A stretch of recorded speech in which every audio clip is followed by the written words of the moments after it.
to my channel. If you're new here, welcome. My name is Kiana and I do a lot of sewing and fashion videos.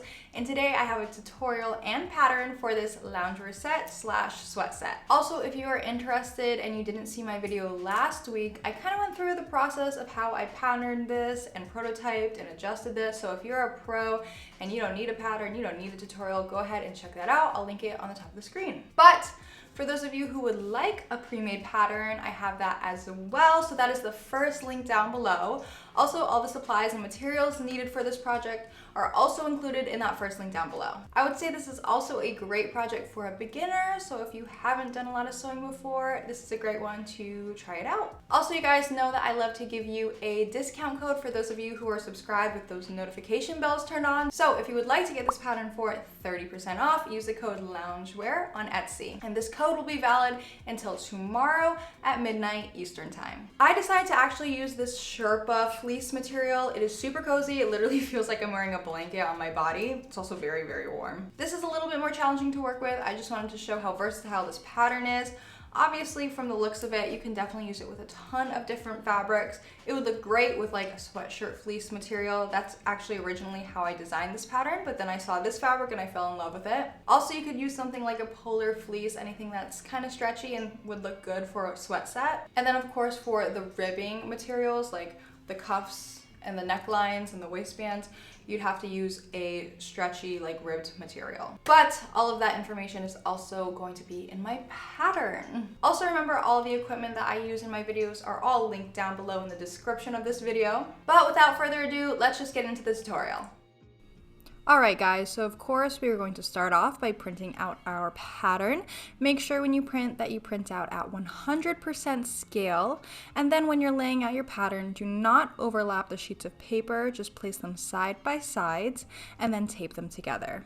If you don't have borderless printing, that's okay. As you can see here, I have a little bit of margins, but that is fine as long as you print it out at 100% scale. Match up the lettered diamonds on your sheets of paper so you know exactly where to tape them together. Make sure you refer to the measurement chart in your instruction pamphlet so that you can figure out what size you want to create, and then cut on that respective line. I'm choosing to cut out a size small. This pattern also has the option to create shorts instead of pants, so if you'd like to create shorts, make sure you cut on that shorts line instead of cutting out the full length of the pants. Also, if you would like to conserve paper, make sure you refer to the first page on your print files to see which pages you can omit from printing so you don't have to waste all those sheets of paper if you're making the shorts. Now go ahead and use your patterns to cut out your fabric. Make sure you are looking at the description on each pattern piece to see what fabric you need to cut out, whether it be your primary fabric or your secondary ribbed fabric. Also, make sure you're looking at the description to see how many pieces you're supposed to cut out. Now moving on to sewing, we are going to tackle the top first. Place your front and back bodice pieces together and sew them at the shoulders and the side seams. Now, because we're making something out of stretch fabric, I also want to make sure that my seams are all stretchy too. So personally, I'm going to be using my serger. If you don't have a serger, go ahead and use a zigzag stitch or some other type of stretch stitch for this project. Next up, we are going to prepare the sleeves by folding one sleeve in half, right sides together, and sewing along the inseam or that long edge. And then we're going to do this to the other sleeve as well to prepare it to be inserted into the bodice. To install the sleeve, I'm going to have the sleeve right side out and the bodice inside out. And I'm going to install the sleeve where it has a wide opening.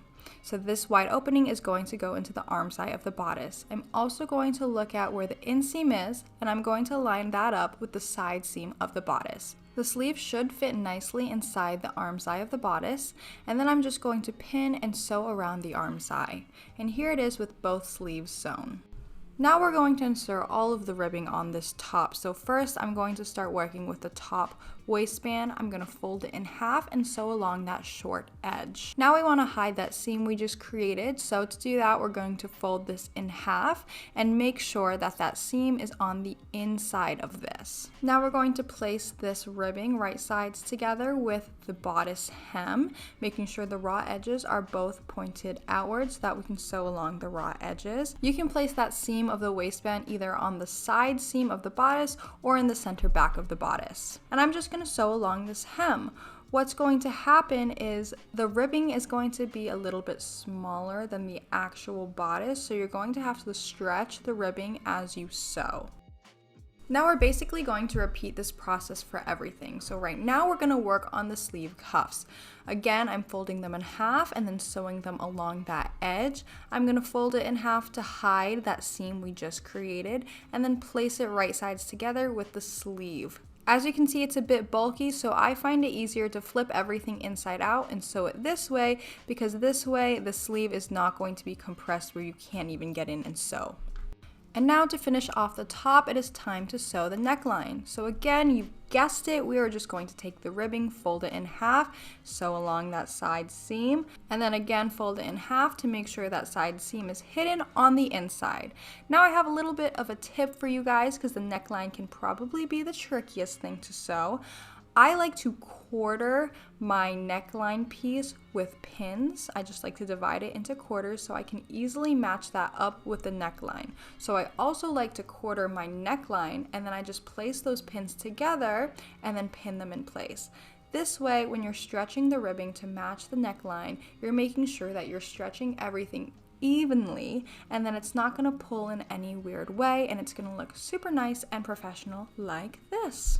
And that was actually the last step for the top, so we are now done with the top and we are ready to move on to the pants, or shorts if you're making shorts, but the directions are exactly the same for pants and shorts. So for the pants, I'm just going to start off by placing the back legs right sides together and sewing along the center back seam, and I'm also going to do the exact same thing for the front legs, and I'm going to sew along the center front seam. Once I've done that, I can place the front and back pants together and pin and sew along the side seams.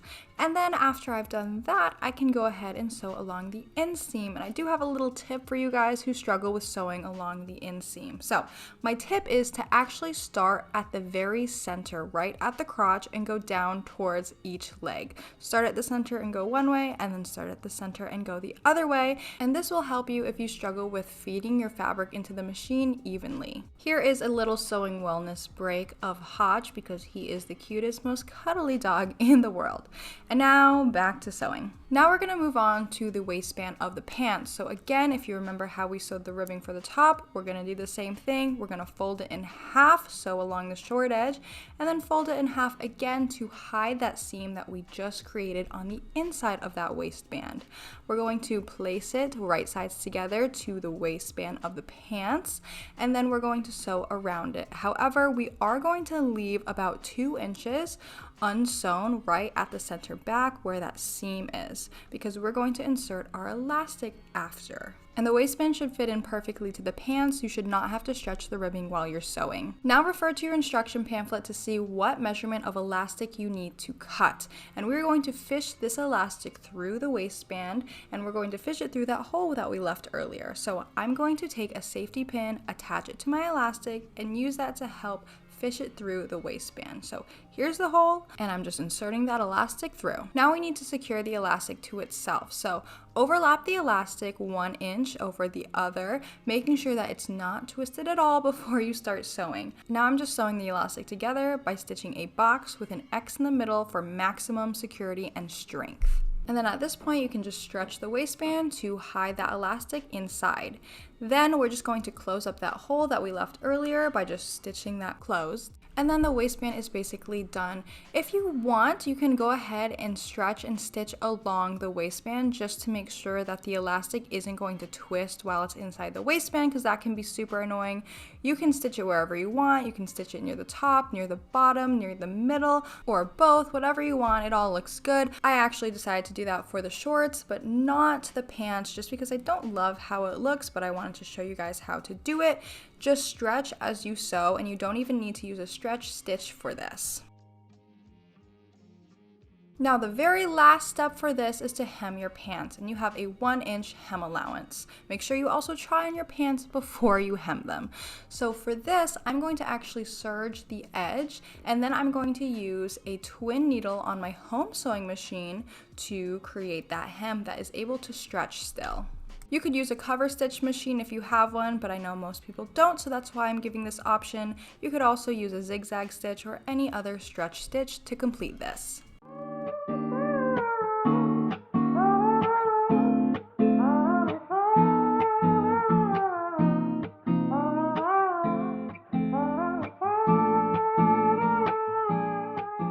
All right, so that is how you make this loungewear set. I hope you guys enjoyed. Don't forget that the pattern is the first link down below, and all the supplies and materials needed for this project is also in the first link down below. Make sure if you use this pattern or this tutorial to send it to me over Instagram. I love to see what you guys are making, and I also tend to repost your projects sometimes on my Instagram stories. And if you are not following me on Instagram and TikTok, please feel free to. My handle is Kiana Bonolo.